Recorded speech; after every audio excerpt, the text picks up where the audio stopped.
ഭഗവാൻ ഒന്ന് കൊടുത്തിട്ട് ഉപയോഗിക്കുക. നമ്മൾ ഒരു വസ്ത്രം, പുതിയൊരു വസ്ത്രം മേടിച്ചിട്ട് അത് നമ്മൾ നേരെ ഉടുക്കുന്നതിന് പകരം വീട്ടിലുള്ള കൃഷ്ണവിഗ്രഹത്തിൻ്റെ മുമ്പിൽ കൊണ്ടുവയ്ക്കുക. അത് ഭഗവാനെ സമർപ്പിച്ചു. അതിനുശേഷം അത് ഭഗവാന്റെ പ്രസാദമാണ് എന്ന ഭാവത്തിൽ അത് മുമ്പിൽ കൊണ്ടുവയ്ക്കുക, ഭഗവാന് സമർപ്പിക്കുന്ന ഭാവത്തിൽ നമസ്കരിക്കുക.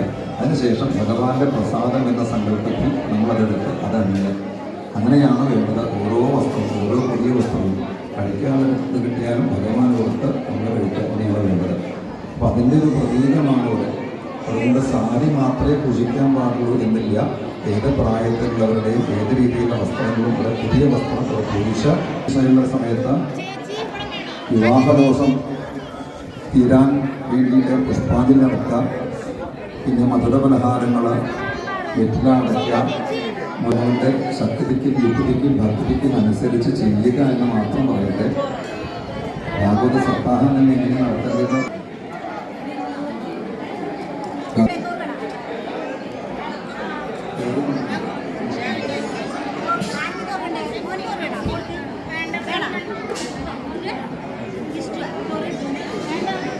തീരുമാനത്തിന് ശേഷം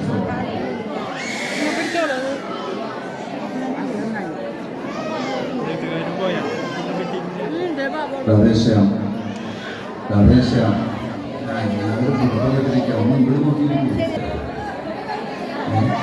ആ കുട്ടികൾ അല്ലെങ്കിൽ തന്നെ പേടിച്ചിട്ട് അത്ര ആൾക്കാരെ കണ്ടെത്തുള്ളൂ.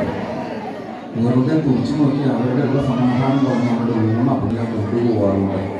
ഇവിടെ വാങ്ങിയിട്ട് പോകുന്ന കാര്യം അവരോട് പറഞ്ഞതായിരുന്നു. അതുകൊണ്ട് കൊണ്ടുവന്നിട്ടില്ല. പക്ഷെ അയാൾ ഫേസ്ബുക്കിൽ എല്ലാം കണ്ടിട്ട് ഇന്നലെ സമ്പലം കൊണ്ടുപോകുന്നു. പഞ്ചലോഹത്തിൽ ഉണ്ടാക്കിയതാണ് ആമയുടെ ആകൃതിയുള്ള മോതിരം, അതേപോലെ ശ്രീകൃഷ്ണൻ്റെ ലോക്കറ്റും അത് ഇവിടെ കൊടുത്തേ.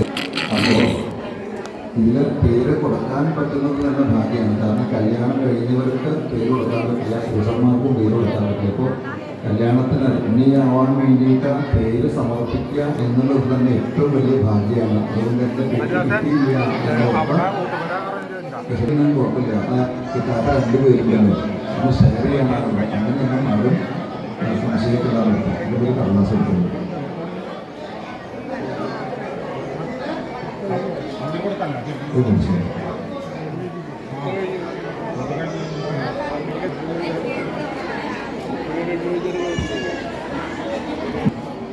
ഷിബിൻ ബാബു എന്നാണ്. അവിടെയാണ് രുക്മിണി സ്വയംവരത്തിന് രുക്മിണി എടുക്കേണ്ടത്.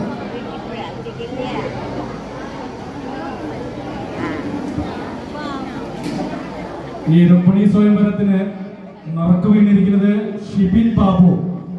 രുക്മിണി ഭജനയുഗം ദേവി മഹേശ്വരി ശങ്കരചരണം മേഘഭജനയുഗം പശുദാശിവശങ്കരചരണം മേഘഭജനയുഗം ഹരിഹരപുത്രാശ്രിതരണം മേഘഭജനയുഗം സംഗമൂർത്തെ സങ്കടനാശനചരണം മേഘഭജനയുഗം